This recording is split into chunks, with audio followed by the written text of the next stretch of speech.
রাজবাড়ী সদর উপজেলার বসন্তপুরে শাহান সর্দার নামে এক সুদে ব্যবসায়ীর খপ্পরে পড়ে সর্বশান্ত হয়েছে শতাধিক পরিবার। এসব পরিবারের কাছ থেকে আসল ও সুদের টাকা নেওয়ার পরেও তাদের বিরুদ্ধে মামলা করে হয়রানি করা হচ্ছে বলে সংবাদ সম্মেলনে অভিযোগ করেন ভুক্তভোগী পরিবারের সদস্যরা। দুপুরে রাজবাড়ী শহরের পান্না চত্বরে মোস্তফা প্লাজায় এই সংবাদ সম্মেলন অনুষ্ঠিত হয়। সংবাদ সম্মেলনে ভুক্তভোগীরা বলেন, সুদে ব্যবসায়ী শাহানের রসানলে অনেকেই এলাকা ছাড়তে বাধ্য হয়েছেন, আবার কারো ঠাঁই হয়েছে গুচ্ছ গ্রামে। আমার ছেলে শাহান সর্দারের কাছে টাকা আনছিল 1,30,000। 1,30,000 টাকা আনছে, আমার মনে হয় লাভ দিয়েছে 1 লাখের বেশি শাহান সর্দারে। তারপরেও টাকা নিয়ে খুব হামতাম করে লোকজন নিয়ে বাড়ির পর আসে। রোজার মধ্যে ইফতারি, আমার মসজিদে ইফতারি দিব, ইফতারি নিয়ে মসজিদে যাইতেছি।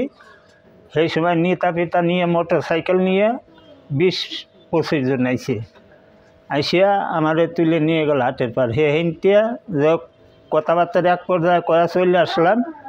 আসার পরে খোয়ে রইল ইফতারি, আমার ছেলেরে দিয়েছে দাওয়াত মধুগাড়া স্কুলে।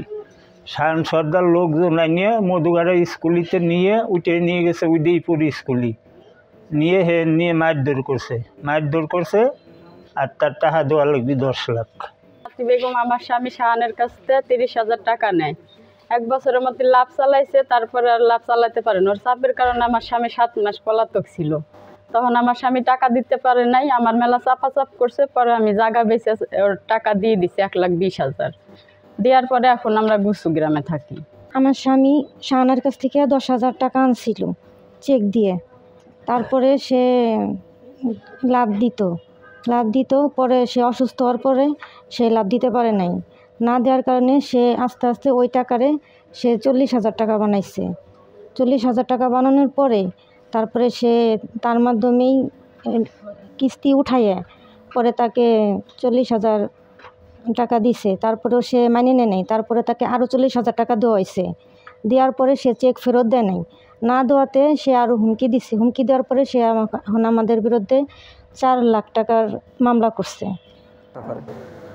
তো ওর কাছ থেকে আমি 7 লক্ষ টাকা নিয়ে একটা বিলাইং চেক আমার কাছ থেকে নিছে, আমি দিছি। তবে ও আমার কাছ থেকে 9 লক্ষ টাকা নিছে। 9 লাখ টাকা নেওয়ার পরে আমার আর চেক ফেরত দেয়নি। তারপরে ইউনিয়ন পরিষদের বারান্দায় সালিশের মাধ্যমেও সে স্বীকার করছে 9 লক্ষ টাকা সে নিছে। এটা স্বীকার করছে, সালিশ দ্বারা জানে। কিন্তু সে আমার এখন চেক দিচ্ছে না।